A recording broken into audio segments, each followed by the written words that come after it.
개체와 전체.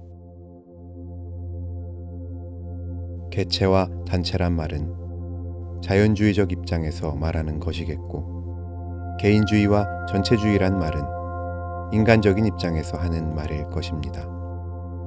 다시 말해서 인간 생활의 중점을 개체에 두느냐, 집단체에 두느냐 하는 데 대한 논의라 하겠습니다. 인간 생활을 개인에게 치중하느냐, 그렇지 않으면 가정, 사회, 국가 등 집단체에 치중하느냐 하는 논의는 우리가 피 흘리며 싸우고 있는 전쟁 이유의 근본 질문이기도 합니다. 얼마 전에 어떤 UP 기자와 저녁을 같이 한 일이 있었는데, 그의 말에 의하면 연전에 NYT 주필이 한국 전선을 시찰하고 와서 발표한 기사에 인간이 어떤 원칙을 위해 싸운다는 것은 한국 전선에서 처음 도출된 사건이라고 했답니다. 그러면 우리가 과연 무슨 원칙을 위해 싸우는 것입니까? 그것은 곧 한켠은 개인 자유를 근본으로 한 생활 건설을 표방한 것이고, 다른 하나는 전체의 절대 권력 위에 생활을 건설하려는 주장일 것입니다. 결국 인간학의 차이에서 생기는 전쟁이라 하겠습니다. 물론 그 배후의 복잡한 이해관계, 국제 권력의 개입이 가산되어야 하겠습니다만, 결국은 철학적 사고방식의 차이로 승화될 것이 아닐까 합니다. 다시 말해서 인간의 위신, 인간의 가치, 인간의 종말 등에 대한 평가의 차이 또는 상반에 기인한다고 보겠습니다. 그러면 이 두 확집 가운데서 기독교는 어떤 묘안을 제공할 수 있는가? 그리스도는 이에 대하여 뚜렷한 교훈을 남긴 일이 있는가? 그런 것이 없다면 이 거대한 현실의 위기에 직면하여 발언할 권리가 없다 해도 과언이 아닐 것입니다. 더군다나 현대를 이끌어 나갈 지도자로서의 자격은 없는 것이겠습니다. 그러나 있다면 경청해야 합니다. 그런데 물적, 자연적인 의미에서 개체적 존재란 것은 별로 문제될 것이 없습니다. 예컨대 원자가 A, B, C 등으로 각각 존재한다든지, 나무 잎사귀가 개별적으로 다르다든지, 바위가 큰 놈, 작은 놈이 개체로 각기 다르다든지 하는 것은 문제될 것이 없습니다. 그러나 이 개체들이 각기 자의식을 가진 존재일 때에는 문제가 됩니다. 가령 어떤 사람이 화원에 가서 이 꽃 저 꽃 마음대로 골라 화환을 만들어 사간다면 그건 별 문제 될 것이 없겠습니다만, 그 사람이 어느 가정에 들어가 그 집 따님 5 중에 어느 아가씨든 내 아내로 주시오 한다면 그 부모는 당장 그를 몰아낼 것입니다. 그것은 그 딸 하나하나가 각기 주체성을 갖고 있기 때문입니다. 말하자면 개인의 존엄성을 모독하고 한 개의 물품으로 다루려는 것이기 때문입니다. 그러나 여기서 각 개인의 주체성을 강조한다는 것만으로 문제가 완결되는 것은 아닙니다.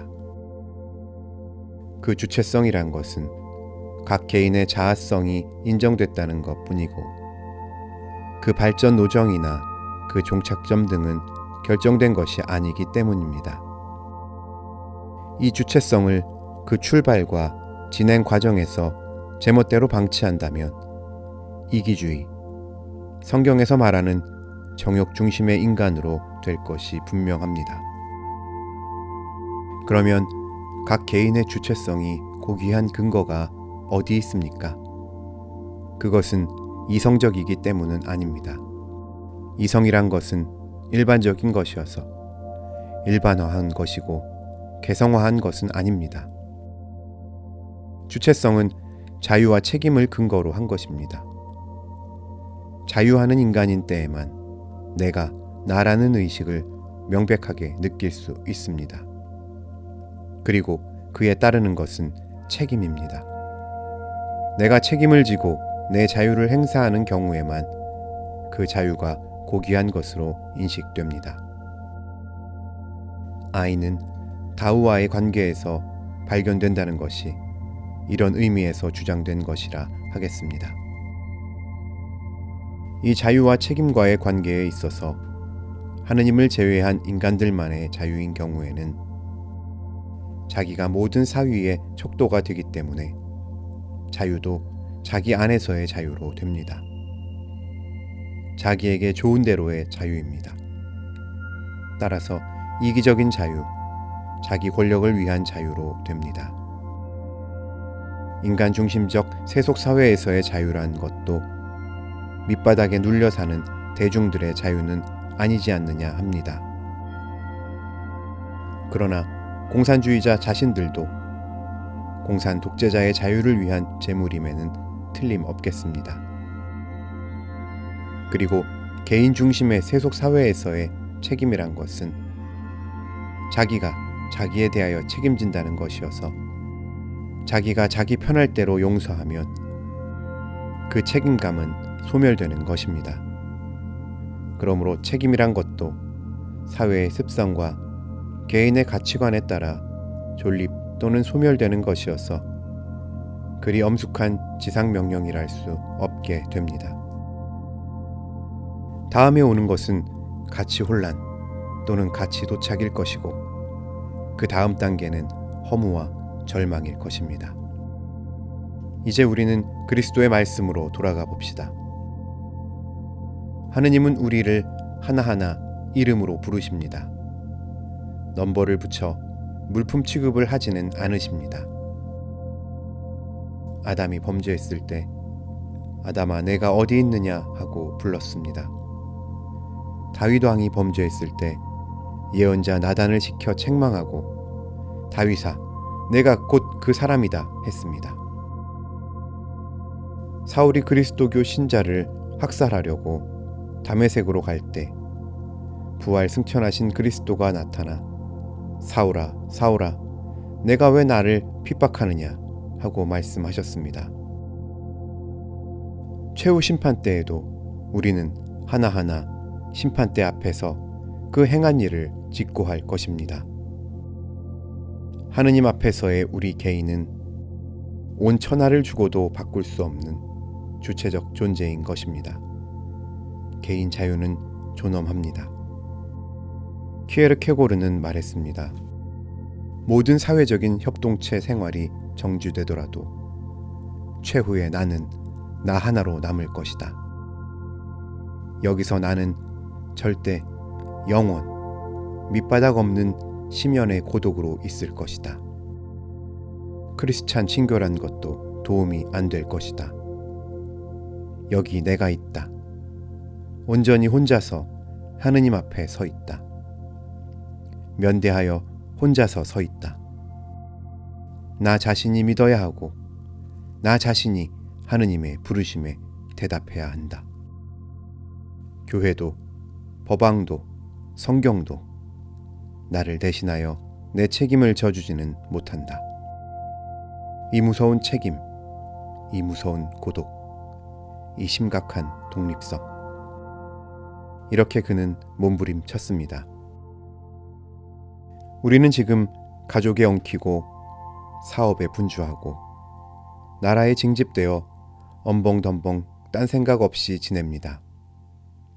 최후 심판은 다음에 당하더라도 우선 우리에게 죽음이 임박했을 때 누구를 데리고 가며 누가 대신 가줄 것입니까?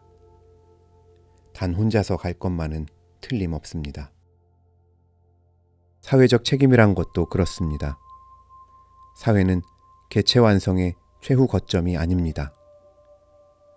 오직 이 사회가 하느님 앞에서 어떤 책임적 입장에 있느냐 하는 것을 우리의 표준으로 세워야 합니다.